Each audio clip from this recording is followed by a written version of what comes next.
నమః. వేదికలు ఇచ్చిన పెద్దలు, సామాజిక సమరసత వేదికగా ఏర్పాటు చేసినటువంటి ఈ వేదికపై ఉన్నటువంటి పెద్దలకి, అక్కయ్యలకి, కార్యక్రమానికి ఇచ్చేసిన సోదర సోదరీమణులందరికీ నా యొక్క నమస్కారాలు. పుణ్య శ్లోకమాత అహల్యాబాయి హోల్కర్ గారి 300 సంవత్సరాల జయంతి ఉత్సవాలు అనేవి మనం ఒక సంవత్సరం నుంచి జరుపుకుంటున్నాం.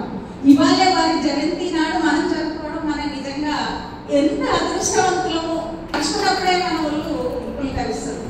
ఇవాళ వారి జయంతి సంవత్సరం పాటుగా జరుగుతున్న ఉత్సవాలకు మన దగ్గర వేదికగా మనం జరుపుకుంటున్నాం. దీనికి పూర్తి ఫ్రూట్ఫుల్నెస్ వచ్చేసింది. ఎలా అంటారా, ఇప్పటిదాకా వేదికను అలంకరించిన అందరూ పెద్దలు కూడా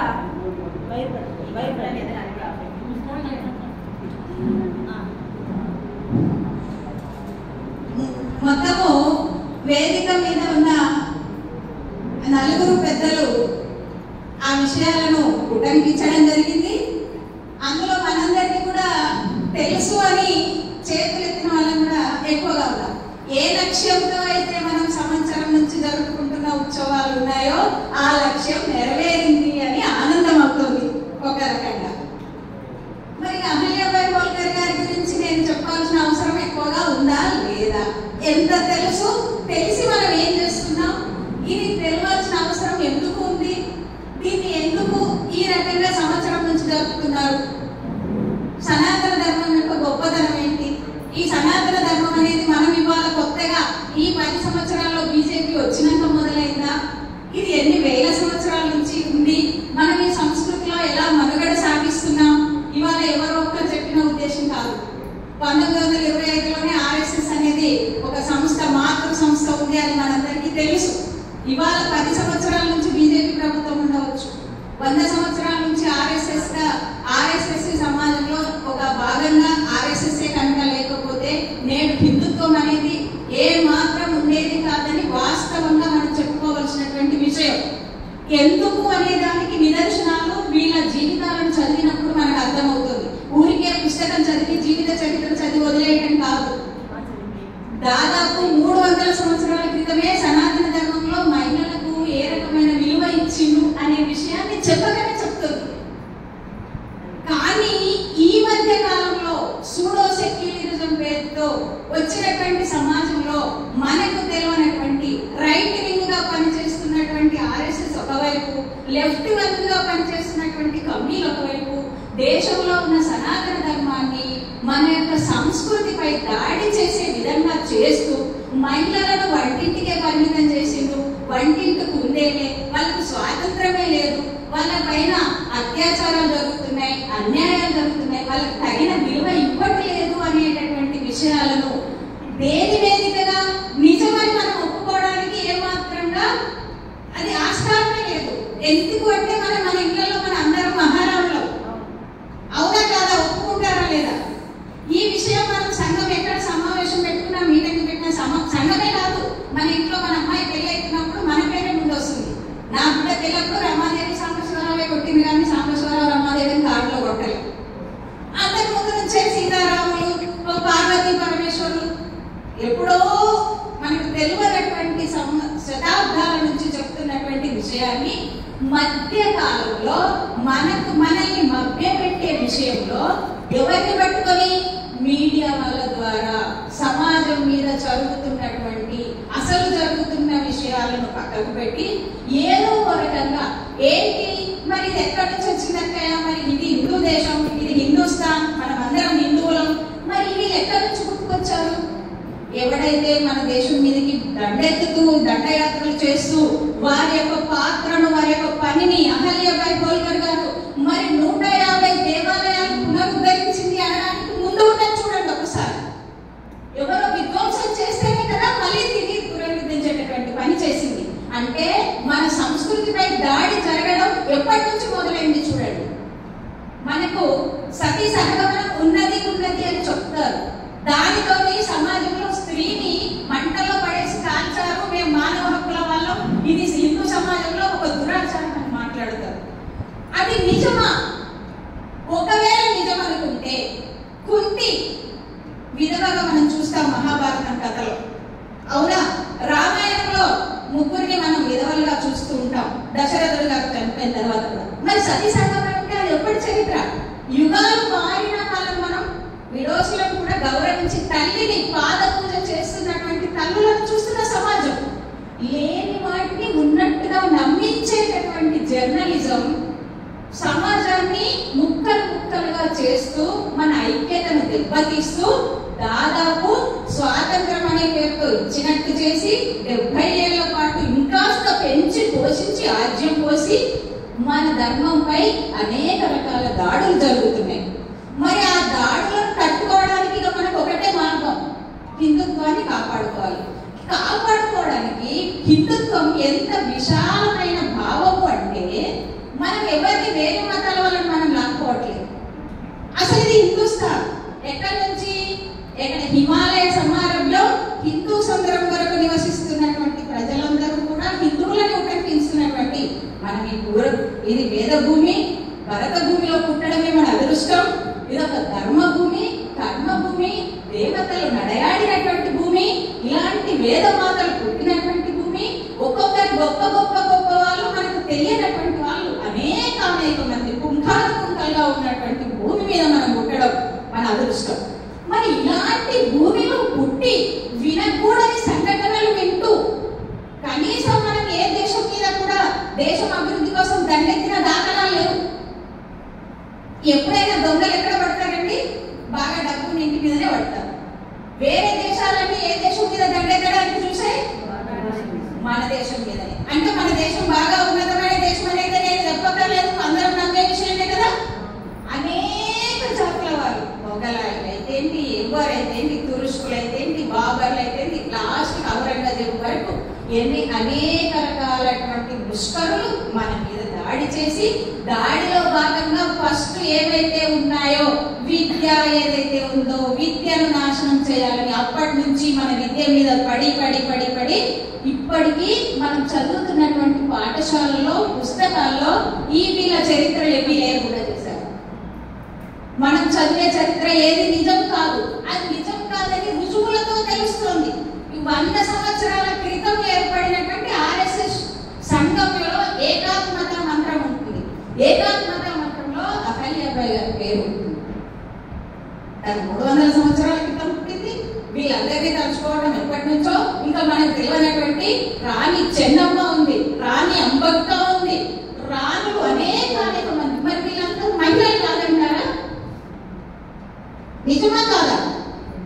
అంటే మహిళలకు తగిన స్థానం ఎన్నో ఎన్నో కథలు గాథలు రాసినటువంటి మహిళలు ఉన్నారు. ఒప్పుకుందామా లేదా?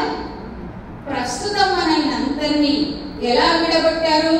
ఒక ప్రణాళికతోని విభజించు పాలించు పద్ధతిలో మనలో మనకే పెట్టారు. దళిత్ సామాజిక సమరసత యొక్క అసలు ఉద్దేశం కూడా మనకు తెలియాలి. అదేంటిది? ఏదో అక్కడ రాసిండు అంతే, మాకు తెలియదు. సామాజిక సమరసత మీరు వాళ్ళు చెప్పాలి. ఇంటికి వెళ్ళగానే ఆనందంగా ఇక్కడ జరిగిన విషయాలను మళ్ళొక్కసారి నెమరు వేసుకుంటాం. దేనికి వెళ్ళినట్ట అంటే అహల్యాబాయి హోల్కర్ గారి జయంతికి వెళ్ళినాం. మరి ఎవరు చేసినట్ట అంటే సామాజిక సమరసత వేదిక వాళ్ళు. మరి సామాజిక సమరసత అంటే ఏంటిదక్క? ఏమొక్క అక్కడ రాసింది, మరి మేము చేసుకున్నాం. మరి ఏంటి మరి సామాజిక సమరసత? ఎవరు చెప్తారు? ఎవరైనా చెప్పే వాళ్ళు ఉన్నారా? సామాజిక సమరసత అర్థమైన వాళ్ళు ఉన్నారా? అర్థం చేసుకుందామా? మనం వచ్చిన విషయం ఏదైతే ఉంది అది మనకు తెలియాలి. తను చేసిన గొప్ప విషయాలు తెలుసు, తను మహారాష్ట్రలో పుట్టింది తెలుసు, తను ఎలా కష్టాలు అనుభవించింది తెలుసు, 8 ఏళ్లకే ఎలా పెళ్లి చేసుకుంది తెలుసు, తన జీవితంలో ఎన్నెన్ని కష్టాలు, సీతామాతకున్న కష్టాలను మించిన కష్టాలు, ఆ కష్టాల ముందు మన అన్ని కష్టాలు నత్తి. ఏ కష్టాలు కావు. ప్రస్తుతం మనం బాగా డెవలప్ అయిన దాంట్లో ఉంటున్నాం. ఈ చిన్న చిన్న కష్టాలకే తట్టుకోలేక అనేక రకాల ఆత్మహత్యలు జరుగుతున్నాయి. చాలా బాధపడాల్సినటువంటి విషయం. అనేక కొన్ని ఓపెన్ గా మాట్లాడడానికి ఇబ్బంది పడేటటువంటి సంఘటనలు అనేకం జరుగుతున్నాయి. దీని అంతటికీ కారణం ఓ రకంగా సోషల్ మీడియా అనుకున్నాం, ఓ రకంగా మనది కూడా ఉంది అని మనకు మనం అనుకోవాలి కదా. చేసుకుందాం, ఏ రకంగా చేసుకుందాం, తప్పు జరగడానికి నా వంతు పాత్ర ఏమనుకుంటా, నేనేం చేయాలి, ఎలా జరగకుండా ఆపాలి, ఏ రకంగా మన సమాజం పైన దాడులు అనేక రకాలు జరుగుతున్నాయి అనుకున్నాం, ఏమేమి జరుగుతున్నాయి. ఈమె పుట్టినప్పుడు 1725లో. మరి బ్రిటిష్ వాళ్ళు ఎప్పుడు వచ్చిండ్రు? ఎవరికన్నా తెలుసు? బ్రిటిష్ వాళ్ళు మన దేశంలోకి ఎప్పుడు వచ్చిండ్రు? 1757. 1757. అది మొదటి ప్రపంచ యుద్ధం జరిగింది. 1757 మొదటి ప్రపంచ కాదు, ప్లాసీ యుద్ధాలు జరిగింది. 1757 కంటే ముందే ఇంకా ముందు 1400 సంవత్సరం నుంచి వ్యాపార సంబంధాలు నడుస్తాయి. 1600 సంవత్సరం నుంచి వ్యాపారం పేరుతో మన దేశం మీద దండెత్తి వచ్చింది. తను పుట్టింది 1725లో. 1795 వరకు జీవించి ఉంది. తను దాదాపు 70 సంవత్సరాలు జీవించి ఉంది. 70 సంవత్సరాల్లో ఆమె చేసినటువంటి పనులు అనేకం. పువ్వు పుట్టగానే పరిమళిస్తుంది అన్నట్టు తను ఏ రకంగా జీవన విధానం, హిందూ జీవన విధాన శైలి మొత్తం ఆమె జీవితంలో కనబడింది. హిందూ జీవన విధాన శైలి ఏంటి? మరి పొద్దుకిందాక 8 దాకా పడుకోవడమా? అస్సలు కాదు. ఎవరో ఒకరు పడుకుంటాం ఏదో ఒక రోజు బాగా అలసిపోతే, అది కానీ అసలు విధానం స్టైల్ మనది ఏంటిది? సూర్యోదయానికి ముందే లేస్తాం, పొద్దున్నే ఉదయాన్నే లేవగానే అన్ని పనులు చేసుకుంటాం. మనము ఒక దుర్గామాత శక్తి లాగా స్త్రీ శక్తి మూర్తులం అని చెప్పుకుంటాం. లేవగానే మనము ఈ భూమి ఏదైతే ఉందో ఆ భూమికి దండం పెట్టుకుంటూ లేస్తూ ఆ భూమి పూజలో భాగంగానే పొద్దున్నే ఇల్లు చిమ్మే పని, వాకిలి చిమ్మే పని చేస్తూ ఉంటాం, భూమికి పూజ చేస్తూ ఉంటాం. అలాగే ఆ అహల్యాబాయి హోల్కర్ గారు కూడా పొద్దున్నే లేచి అలాంటి పనులన్నీ ఇంటి దగ్గర అమ్మాయే చేసేది. పొద్దున్నే లేచి అన్ని చేసి పొద్దున్నే తయారైపోయి వాళ్ళ ఊర్లో ఉన్నటువంటి శివాలయంకి వెళ్ళి రెగ్యులర్ గా పూజ చేసేది. సోమవారం అయితే ఖచ్చితంగా నమ్మకం చమకంతో నమ్మక చమక యుక్తంగా అభిషేకం చేసేది. ఆ నమ్మక చమక యుక్తంగా పూజ చేస్తున్న రోజే అనుకోకుండా వాళ్ళ మామగారైనటువంటి మల్హర్ గారు వారు చూడటం జరిగి వారికి ఈ అమ్మాయి ఎంత 8 అమ్మాయి అంటే మన కుళ్ళ ముందు ఎంత అమ్మాయి ఇప్పుడు ఆ 8 సంవత్సరాల అమ్మాయి వచ్చేసింది. పువ్వులు పట్టుకొని పూల సజ్జ పట్టుకొని మంచిగా వాళ్ళ మరాఠీ పద్ధతిలో సాంప్రదాయ దుస్తులు వేసుకుంది. ఏ భయం ఎవరున్నారో ఏం చూసుకోలేదు. ఆమె పని అయితే ఏదైతే ఉందో వచ్చి గుడిని శుభ్రం చేయడం, దేవుడు అభిషేకం చేయడం, అన్ని చేయడం, అవన్నీ ఈయన చూసి ఆ రాజుగారు ఓహో ఈ అమ్మాయి ఈ ఇంటికి తగిన కోడలు అవుతుంది అని అక్కడే ఆమె చూడగానే అలా కుదిరిపోయింది. ఆమె అప్పటి నుంచి ఎన్ని 8 సంవత్సరాలు పెళ్ళైందంటే కుటుంబ బాధ్యత ఎంత ఉంటుంది? అత్తగారైనటువంటి గౌతమిబాయి ఆమెను ఏ రకంగా చేరదీసింది, అత్తలు ఎలా ఉండాలి, ఆదర్శంగా ఉన్నటువంటి అత్త కోడలు. మీరు మీ సమయం ఖాళీ ఉన్నప్పుడు అహల్యాబాయి హోల్కర్ అని యూట్యూబ్ లో కానీ గూగుల్లో కానీ సెర్చ్ చేయండి. ఇప్పుడు అన్ని లోడ్ చేశారు. ఇప్పుడు మొత్తం అన్ని విషయాలు మనకు అరిచేతిలోనే దొరుకుతున్నాయి. ఆమె అత్తగారితో ఉన్నటువంటి అనుబంధం ఎలాంటిది, కొడుకుతో ఉన్నటువంటి బంధం ఎలాంటిది. కొడుకు కొంచెము పనికిరాని వాడైపోయాడు. ఈ కోడల ద్వారానే మొత్తము ఆ సమాజాన్ని తీర్చిదిద్దడానికి ఆ తల్లి కోరుతుంది. ఒకసారి ఈమె రాజుగా కూర్చున్నప్పుడు వాళ్ళ మామగారు ఈమెకు బాధ్యతలు అప్పచెప్పి ఆయన బయటకు వెళ్ళినప్పుడు ఆ భర్త తాగుబోతు తయారయ్యాడు. అన్ని రకాలైనటువంటి వ్యసనాలు అలవాటు. అయితే రాజే కదా మా నాన్న అని చెప్పి డబ్బులకు ఆర్థిక శాఖ డబ్బులు ఇవ్వమని వచ్చాడు. వాళ్ళు వచ్చి ఈయన డబ్బులు అడుగుతున్నాడని ఆ రాణి గారికి వెళ్ళి చెప్పడం జరిగింది. భర్త అయినప్పటికీ ఆయన యొక్క ఖర్చుల పేజీ చూసి నీ యొక్క ఇంత ఖర్చు దాటిపోయింది, నీకు వాళ్ళు ఇవ్వడం కుదరదు అని వాళ్ళతో చెప్పించినటువంటి ఘనత. అవునా? ఎలా సరిదిద్దుకోవచ్చు, ఎలా చెల్లొచ్చు, నొప్పించక తానొప్పక ఎలా చేసుకొని సమాజాన్ని. మరి అలా బాగలేని వాడని వదిలేసి వెళ్ళిందా? ప్రస్తుతం సమాజంలో డైవర్స్ కేసులు ఎక్కువగా కనబడుతున్నాయట. ఈ మధ్యన ఒక లాయర్ గారు చెప్పారు కోర్టుకి ఏ కేసులు ఎక్కువ వస్తున్నాయి అని అడిగితే ఎక్కువ డైవర్స్ కేసు ఎందుకు వస్తున్నాయి? అడ్జస్ట్మెంట్ లేకపోవడం, అవగాహన రాహిత్యం. అడ్జస్ట్మెంట్ అనేది లేకపోవడం అంటే నేను ఒప్పుకోను. ఇది వాళ్ళు చెప్పే మాట. అడ్జస్ట్మెంట్ ఉందా లేదా మీరే చెప్పండి. ఒకటి అడ్జస్ట్మెంట్ ఉందా లేదా? చాలా ఉంది. అడ్జస్ట్మెంట్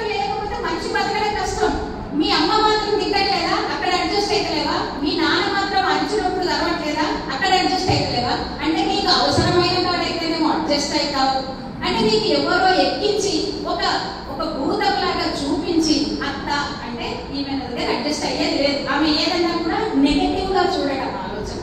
ఇలాంటి భావాలన్నీ ఎప్పటి నుంచి మొదలైనాయి?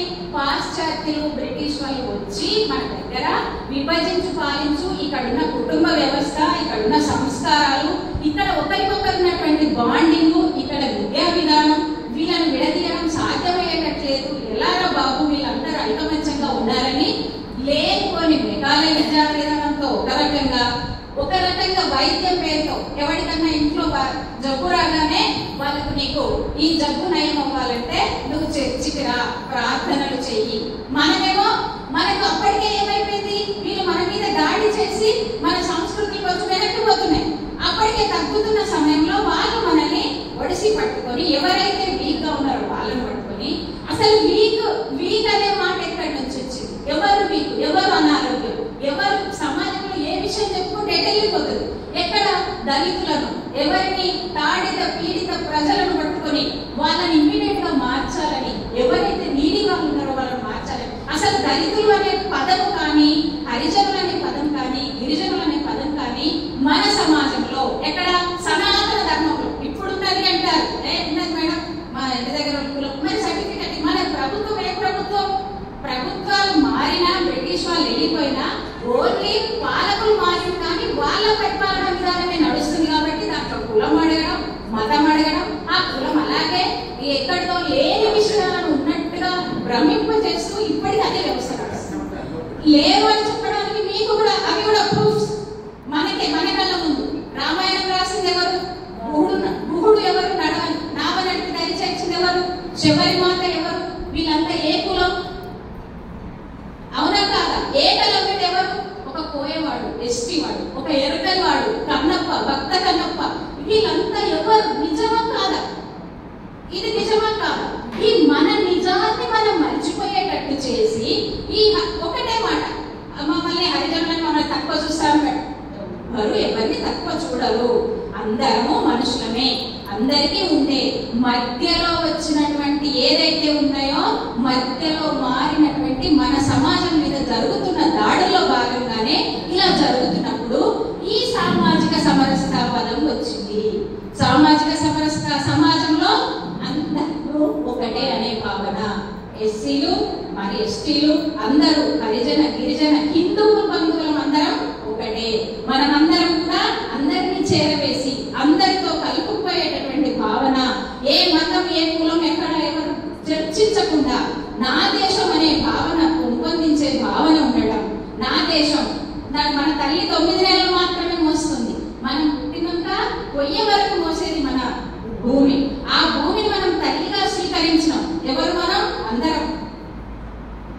ఈ పుడమి నా తల్లి, మేమామె పుత్రులం, మేమామె పుత్రికలం అని చెప్పుకుంటున్నాం. అవునా? అంటే ఈ తల్లి మనల్ని అన్ని రకాల భరిస్తుంది. లేవగానే తల్లి అని కొలుస్తున్నాం. ఈ తల్లిని మనము ఏమంటున్నాం? భారత్ మాతాకి జై అంటున్నాం. భారత్ మాత కోసమే మనం జీవిస్తున్నాం అంటున్నాం. ఆర్ఎస్ఎస్ లక్ష్యమైనా, సామాజిక సమరసత లక్ష్యమైనా, మనం ఏ రకంగా ఏ పేరుతో చెప్తున్నా, ఇప్పటిదాకా మీరున్నప్పుడు చెప్పిన తపస్సైనా, ఏదైనా బీజేపీ అయినా, ప్రస్తుతం ఎక్కడైనా, సంఘమైన, సమాజమైనా, అందరూ చెప్పేది మనమంతా ఒక్కటే. మనమందరం ఒక్కటిగా ఉండాలి, అందరినీ కలుపుకొని పోవాలి.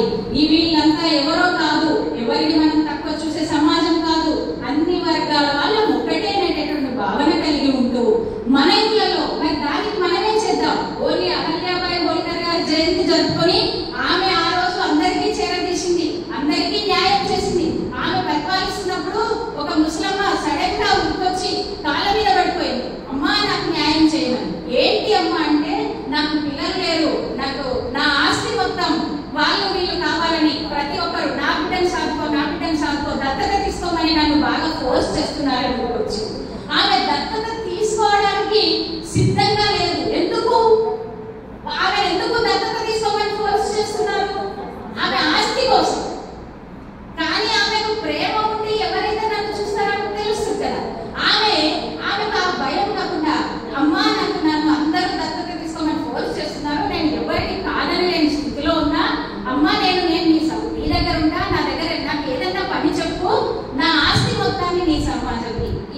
దేశానికి రాస్తాను అని అన్నది.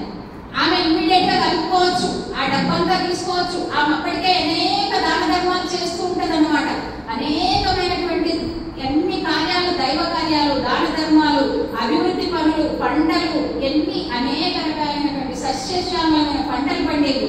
ఆమె పేద ఇంటి నుంచే వచ్చింది, కానీ ఆమె యొక్క ఆర్థిక కుశలత ద్వారా, ఆమె యొక్క తెలివి ద్వారా సంపాదనను సృష్టించలేటట్టుగా ఏది ఎక్కడ అప్పటికే యుద్ధ రంగంలో కానీ అనేక రంగాల్లో అభివృద్ధి చేసింది. ఆమె దాన ధర్మాలు చేసే చోట మన దానం ఇచ్చేటప్పుడు నీళ్ళు వదిలిస్తారు కదా, ఆమె దానం ఇస్తూ నీళ్లు వదిలిన చోట అంతగా ప్రపంచం అంతా కరువు వచ్చినా ఆ ప్రాంతం ఎప్పుడు తడిగా ఉండేదంట. తన చరిత్ర రాసిన వాళ్ళు రాశారు, ఆ మరాఠా భూమిలో మొత్తం ప్రపంచం అంతా కరువు వచ్చినా 2 ప్రాంతాల్లో కరువు రాలేదట. ఇది ఒకటి వీరేమో నీళ్లు ఎప్పటికీ దానం ఇస్తూ నీళ్లు చల్లినటువంటి భూమి. ఇంకొకటి తను కట్టినటువంటి ఆలయాలన్నీ కూడా పచ్చగా అభివృద్ధి చెంది ఉన్నాయని చూపారు. ఎన్ని ఆలయాలు, ఎక్కడి నుంచి కేదార్నాథ్ హిమాలయాల నుంచి మొదలుకుంటే రామేశ్వరం వరకు ఉన్న అనేక ఆలయాలు ధ్వంసం చేసింది. ద్వారక అయితే ఏంటిది, పూరి అయితే ఏంటి, ఇప్పటిదాకా 150 దేవాలయాలు అన్నారు. మనం ఎన్ని చెప్పుకున్నా తక్కువే. ఇప్పుడు కారిడార్ పేరుతో కాశీలో అహల్యాబాయి విగ్రహం ఉంది. ఎక్కడికి వెళ్ళినా వారిని చూద్దాం, స్మరించుకుందాం, వారికి కూడా అంజలు కట్టిద్దాం, అంత గొప్ప వాళ్ళని ఆదర్శంగా తీసుకుందాం. మనకు మన ఇంట్లో కూడా ఆపుతా, ఇంట్లో పనులు ఉన్నట్టున్నాయి, చప్పట్లు కొట్టి పంపించేద్దాం అక్కేనని చూస్తున్నారు కదా, ఆపేస్తారు. ఇంట్లో పనులు ఉంటాయి, నిత్యం ఉండే పనులే, ఓకే కాదనను. మనం వచ్చిన దానికి ఒక లక్ష్యం, మన ఇంట్లో సనాతన ధర్మాన్ని మనం కాపాడుకుందాం. సనాతన ధర్మం కోసం వారు చేసిన ఏదైతే కృషి ఉందో వారిని తలుచుకోవడంతో పాటు వారి వెంట అడుగుజాడలో నడుద్దాం. ఏవేవి మంచి పనులు ఉన్నాయో మన ఇంటి దగ్గర ఉన్న అందరినీ కలుపుకోవడానికి ప్రయత్నం చేద్దాం. వారానికి ఒకసారి మన ఇళ్లలో పని చేసే పని వాళ్ళను కూడా మన ఇళ్లలో భోజనానికి పిలుచుకుందాం. మన ఇంట్లో వ్రతాలైతే కూడా పిలుచుకుందాం. హిందువులందరూ నా బంధువులనే భావనతో ఉందాం. వారానికి లలితా సేవా సమితి పేరుతో మనం వెళ్ళి లలిత చదువుతున్నాం కదా, మనం ఎక్కడైనా కులం అడుగుతున్నామా? అస్సలు అడగట్లేదు. ఎక్కడైనా అడుగుతున్నామా? మన ఇంట్లో చాలా మంది ఉన్నాం. లలితా సేవా సమితిలో హిందువులు అయితే చాలా అందరు వాళ్ళు రమ్మంటే చాలా వాళ్ళ ఇంటికి వెళ్ళి చదువుతున్నాం. అలాగే ఎక్కడెక్కడ ఇంటి దగ్గర మన కాలనీలో ప్రతి ఇంట్లో వారానికి ఒకసారి చిన్న భజన కానీ మన సనాతన ధర్మాన్ని కాపాడుకోవడానికి మన పిల్లలకు, మగ పిల్లలకు, ఆడపిల్లలకు ఖచ్చితంగా బొట్టు పెట్టి పంపుదాం. బొట్టు అనేది మన చిహ్నం, హిందుత్వ చిహ్నం. ఇది మర్చిపోకండి.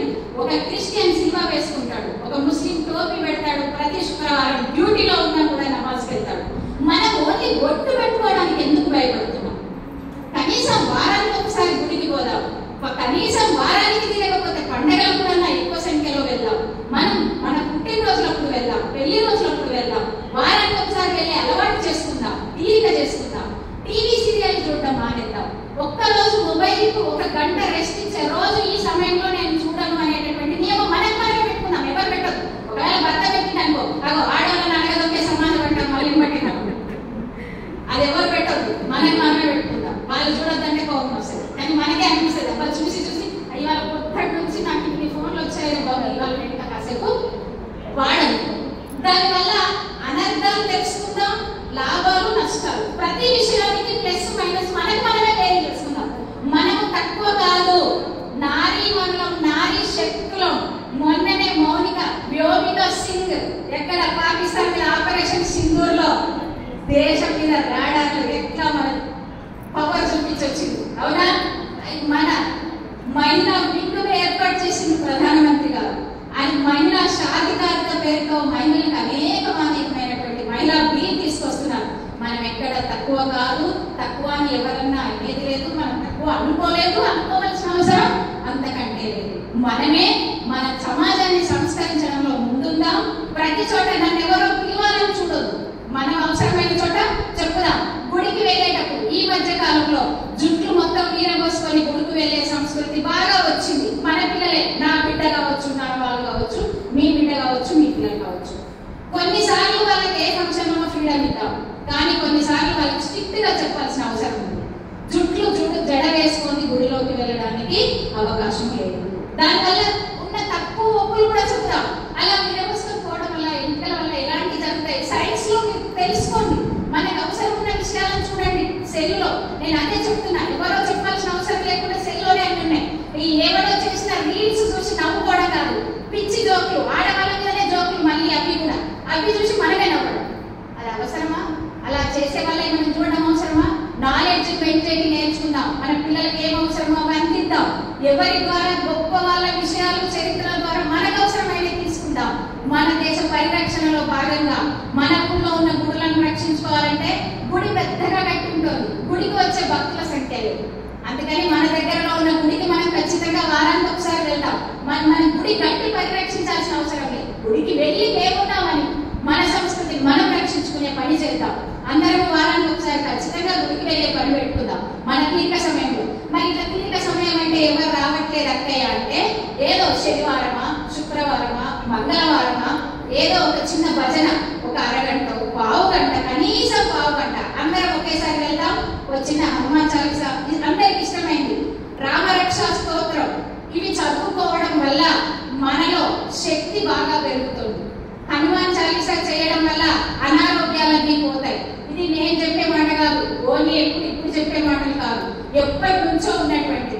హనుమాన్ ధ్వజం కనుక ఇంటి పైన పెట్టుకుంటే అనారోగ్యం అనేది రాదు. ఇట్లాంటి చిన్న చిన్న విషయాలను మనం గమనించుకుందాం, మనం మన ఇంటి దగ్గర పాటించుదాం.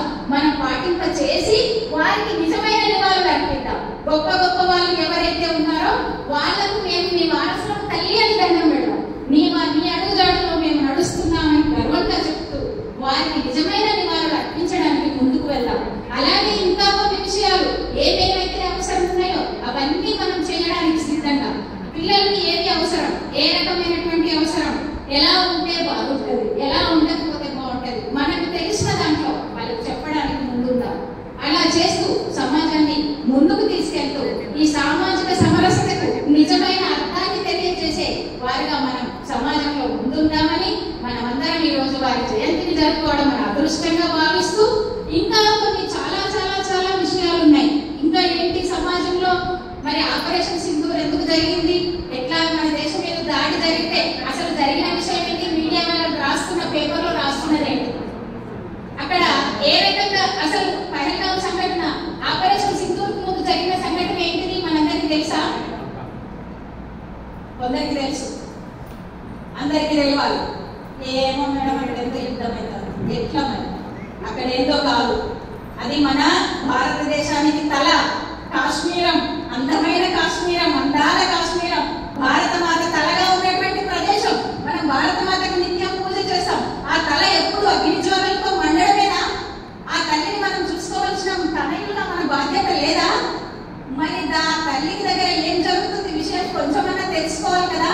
మరి పహల్గాంలో ఏం జరిగింది, అక్కడ జరిగిన సంఘటన ఏంటిది, యాత్రకు వెళ్ళిన వాళ్ళను కాల్చి చంపారు, తెలుసు కదా. అది ఒట్టిగానే కాల్చి చంపిరా, ఎట్లా చంపారు? అది మీరెవరు అని అడిగి హిందువులా కాదా కన్ఫర్మ్ చేసుకొని చంపారు. అంటే మనం మన దేశాన్ని, మన ధర్మాన్ని రక్షించుకోవాలా వద్దా, మన ధర్మం మీద దాడి జరుగుతుంది అనే దానికి నిదర్శనం ఉందా లేదా? నిజంగా కనుక చెప్తే నువ్వు ఎప్పుడు ఇదే చెప్తావమ్మా, అందరు మంచోళ్ళే అంటారు. అందరూ మంచోళ్ళు అన్నాం కాబట్టి అన్ని మతాలు మన దేశంలో ఉన్నాయి. సర్వే జన సుఖినో భవంతు అన్నాం, అన్ని మతాలను సమాన దృష్టితో చూసినాం, అందరికీ అన్నార్థులైన వారికి అన్నం పెట్టినాం, కాదనిలే. కానీ తిన్నింటి వాసాలు లెక్క పెట్టేటటువంటి తత్వం ఉంది అనే విషయం మీకు అర్థమవుతుందా లేదా? దీన్ని బట్టి హిందువా కాదా అడిగి చంపి ఊరుకున్నాడా? ఇంకా ఏం చెప్పాడు? మోడీ గారు చెప్పుకోకూడదు. ఆ మోడీ ఎవరు? భరతమాత ముద్దుల బిడ్డడు, ఆర్ఎస్ఎస్ ప్రచారంగా చేసినటువంటి వాడు. బీజేపీ పార్టీ కూడా వచ్చింది, పార్టీతో సంబంధం లేదు మనకు. ఒక హిందువు, ఒక భారతమాత బిడ్డడు, భారతమాతను చక్కగా రక్షించడం కోసం ఆయన జీవితాన్ని పనంగా పెట్టినటువంటి వాడు. తనకు కుటుంబం అంటూ లేదు, తన మొత్తం అనువనము కనకనము నువ్వు ఏ సంఘం గీతి వాడినా అన్నింట్లో ఆయన మనకి కళ్ళ ముందు కనబడేటటువంటి రూపం. అట్లాంటి వాడికి నువ్వు చెప్పుకోకు అన్నాక హిందువులలో ఎంతసేపు శాంతి సహనమే ఉందా? మనని అందులో కూడా మనకి తప్పుగా నేర్పించి తప్పు తయారు చేసింది. అహింస పరమో ధర్మ ఆడికే నేర్పి, అహింసం పాటించండి మంచిది. ఎవడైతే వాడో పక్క చెంప కొడుతూ మనల్ని అహింస పరమో ధర్మం దేనికి? ఎక్కడి వరకు? ధర్మో రక్షతి రక్షిత, ధర్మాన్ని మనం రక్షిస్తాను, మనం రక్షిస్తాం. అహింస పరమో ధర్మ, ధర్మహింస తథైవచ, అవసరమైన చోట ధర్మహింస చేయండి అని చెప్పినటువంటి మహాతల్లి, ఆమె పోరాటం చేసినటువంటి తల్లి, రాణులుగా ఉండి విదేశీయులపై దాడులు చేసినటువంటి తల్లి. ఇలా చెప్పుకుంటూ పోతే అనేకమైన సంఘటనలు. అది లేట్ అయిపోయిందని లేచి ఆపమని వచ్చింది. సంతోషం. మీరంతా ఎంత ఒప్పికగా విన్నందుకు, ఈ విన్న విషయాలను మనం ఇంటి దగ్గర పాటిస్తూ మన హిందూ దేశ పునరుద్ధరణకు, హిందుస్థాన్గా అయ్యేంత వరకు మనమందరం ఇలాగే కట్టుబడి ఉంటూ ఎక్కడో పోయి ఏం చేయాల్సిన అవసరమే. మన జీవన విధానంలో భాగమే కాబట్టి మనతో పాటు ఒక దీపముతో మరి ఒక దీపం వెలిగించాలి. ఈ భావాలన్నింటినీ అందరికీ చెప్పాలి. ఎక్కడ నలుగురు మాట్లాడుతున్నా మనకు తెలిసినటువంటి మంచి విషయాలను చెప్తూనే ఉండాలి. తిడతారా? తిట్టని. మనమే తప్పు చెప్తున్నాం, వాస్తవాలను చెప్తున్నాం. ఎత్ర నార్యచు పూజంతే రమతే అని చెప్పింది. స్త్రీలను గౌరవించే దేశం మాదయ్య అని చెప్పండి. ఏ కంపెనీలు మాట్లాడినా, ఎవరు ఆ సంధ్యకు వచ్చే టీవీలో వాదన వాదిస్తూ ఉంటాయి. మనకు తెలియదు, ఆమె చెప్పాలి, మనకు అవసరం లేదు. ఎక్కడ స్త్రీలు పూజించబడుతున్నారు, ఎక్కడ గర్వంగా ఉన్నారు, ఎక్కడ ఎలా ఉన్నారు, మరి అలా ఎందుకు జరుగుతున్నాయంటే ఏమంటారు? వికృత చేష్టలు చేయడం వల్లనే, వికృత పోకడల వల్లనే, ఏమి మన ధర్మం పట్ల మనకు అవగాహన లేకపోవడం వల్లనే. మనకు అవగాహన లేక మనల్ని ఎవరైతే విడగొట్టిందో మన ద్వారానే సమాజాన్ని లవ్ జిహాద్ పేరుతో మన ఆడపిల్లలు హాస్టల్కి వెళ్తున్నారు. ఎక్కడ తిరుగుతున్నారు ఏంటి? పైగా లవ్ పేరుతో మనం చిన్నప్పటి నుంచి ఇప్పుడు అన్ని ఇంగ్లీష్ మీడియం స్కూళ్ళలో చదివిస్తూ I love you mom, I love you dad నేర్పిస్తున్నాం. ఆ ఐ లవ్ యూ అందరితో చెప్పేటటువంటి పద్ధతి వచ్చింది. ఆఖరికి ఐ లవ్ యూ మామ్ చెప్తూనే అమ్మ నువ్వంటే మస్తు ఇష్టం. ఎక్కడ? ఈ చివరి ఇష్టం ఎక్కడ? ఆఖరికి 15 ఏళ్ళు 17 పెంచిన తర్వాత ఎవడో ఒక కొత్త పరిచయమై, అది కూడా ఆ అమ్మాయికి అవసరం లేని పని, ఎవరి బాధ్యత వాళ్ళు సక్రమంగా నిర్వహిస్తే సమాజం అద్భుతమైన సమాజం ఉంటుంది. ఆ పిల్ల బాధ్యత ఏంటి? చదువుకోవడానికి పంపిణం చదువుకోవాలి. మరి తల్లిదండ్రుల బాధ్యత ఏంటి? ఒక చక్కని వరుణ్ణి చూసి పెళ్లి చేస్తారు. ఆ తల్లిదండ్రుల బాధ్యత నా పిల్ల చేతిలోకి తీసుకుంటారు. అసలు దాని పైన దానికి ఎందుకు? తల్లిదండ్రులు ఏం వాడేవాడో చూసుకోవాలి. ఆ పోయి చూసుకున్న వాళ్ళతో కన్నా చక్కగా ఉంటున్నారా? లవ్ పేరుతోని విచ్చలవిడితనాలు చేస్తూ, పైగా లవ్ జిహాద్ పేరుతో ఎవరో ఏంటో తెలియకుండా, దేనికి? అదొక ఆకర్షణ మాత్రమే, అట్రాక్షన్ మాత్రమే. ప్రేమ అనే దానికి అసలైన నిర్వచనాలు అమ్మా నాన్నల ద్వారా, కుటుంబం ద్వారా. మరి ఎక్కడి నుంచి బలపడాలి? ఇంట్లో నలుగురం కూర్చొని తిన్నప్పటి నుంచే అమ్మ అంటే ఇది, అమ్మ పని ఇది, నాన్న పని ఇది, పిల్లల పని ఇది, మన పని మన కర్తవ్యం. అందుకే ఈ కర్తవ్యానికి ప్రతిరూపంగా అహల్యాబాయి గారిని తీసుకుంటాం, మాతృత్వానికి ప్రతిరూపంగా జిజయమాతను తీసుకుంటాం, నేతృత్వానికి ప్రతిరూపంగా ఝాన్సీ లక్ష్మీబాయిని తీసుకుంటాం. అందుకే మీ అందరికీ తెలుసు, మహిళా దినోత్సవం అప్పుడు మనం ముగ్గురి ఫోటోలు పెట్టుకుంటాం. అప్పటికి అహల్యాబాయి మన ఫోటో కూడా ఉంటుంది మనకు. మాతృత్వం, నేతృత్వం, కర్తృత్వం. ఈ కర్తృత్వంలో ప్రధానమైనటువంటి కర్తృత్వం ఎందుకు? మరి సమాజాన్ని పునరుద్ధరించిందనే ఎక్కడ అవసరమో దేవాలయాలు, జీర్ణమైన దేవాలయాలను పునరుద్ధరించింది, సమాజాన్ని పునరుద్ధరించింది, అనేకమైనటువంటి గొప్ప పనులు చేసిందండి. కర్తృత్వానికి ప్రతీకగా తీసుకుంటూ వారికి మరోసారి జయంతి సందర్భంగా నివాళులు మనస్సులతో అందరం అర్పించుకుంటూ సెలవు తీసుకుంటాం.